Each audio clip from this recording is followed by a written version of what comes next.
તો આપણે વડોદરાથી રાજકોટ જતા હતા તો આપણે આ બુલેટવાળા ભેગા થઈ ગયા છે બે. પેટ્રોલ કયું ના બાળે પણ ક્યાં જતો હોય કંઈ આપણને ખબર છે નહીં. દ્વારકાધીશ બધા મિત્રોને આપણે જઈએ છીએ ત્યારે વડોદરા. આમ તો આપણે સાંજે જ નીકળી ગયા હતા પણ આ તો રસ્તામાં હોવાઈ ગયો એટલે સવાર પડી ગયું છે. તો પાર્ટીનો પણ ફોન આવી ગયો, ફટાફટ આવો, માલ જોઈએ છે, ઉતાળવાળો માલ છે. તો આપણી ગાડી છૂટે કરી દીધી છે. સવારમાં ગીત ચાલુ કરીને હવે જો આપણે આગળ નીકળી ગયા છીએ અને લીવરમાંથી પગ દઈ દીધો છે. જટ આવે વડોદરા. અચ્છા લગતા હે. તો આગળ જઈને આપણે સવારનો નાસ્તો પણ કરવાનો છે. તો ચાલો નાસ્તો કરવા જઈએ. તો વરસાદ આવીને આપણે નાસ્તો કરવા બેસી ગયા છીએ ને આપણી ગાડી પડી છે સામે.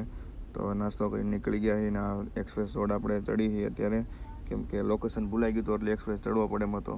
તો ટોલ નાકું કાપીને પાછા આગળ નીકળી ગયા. તો આગળ આવીને ઊભી રાખી દીધી ગાડીને. હવે આપણે થોડોક વિડીયો શૂટિંગ કરી લેવાય. અને આ છે જો ગાયું બાયું બધું ચરે, મસ્ત લોકેશન છે, કુદરતી વાતાવરણ એક નંબર છે. તો ભેંસની પાછળ જોયું તો એની યારે એક રોજરું હોતી ચરે છે. તો ભલે ચરે, તો હાલો આપણે આગળ નીકળી જઈએ. તો આગળ જતા આપણે એક્સપ્રેસ રોડ ચડી ગયા છીએ. એક્સપ્રેસ રોડ છે દિલ્હી મુંબઈ એક્સપ્રેસ. તો આપણે ખાલી કરવા પૂગી ગયા છીએ લોકેશન ઉપર ને ગાડી જો ખાલી થવા મળી છે. તો ગાડી ખાલી થાય એટલી વારમાં આપણે રિટર્ન માલ ગોતી લીધો છે. રિટર્ન માલ ભરવા આપણે નીકળી ગયા છીએ. અને આ છે વડોદરા સિટી અંદર આપણે પૂગી ગયા છીએ ને માલ ભરવા જાય. રિટર્ન માલમાં આપણે બકાલું ભરવાનું તો બકાલું ભરવા પૂગી ગયા ને આપણે તો માથે ઊભા રહીને વિડીયો ઉતારી લીધો છે.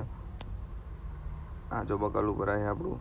તો બકાલું ભરીને નીકળી ગયા છીએ આગળ ને હવે આ આઈસરવાળા આપણી રેસ લગાડે છે કે કોણ આગળ થાય, એને આપણે આગળ ન થવાથી. તો ખાલી કરવા આપણે પૂગી ગયા છીએ. રાજકોટ ખાલી થવા મળીએ. તો આજનો લોગ અહીંયા સુધી, ત્યાં સુધી બાય બાય.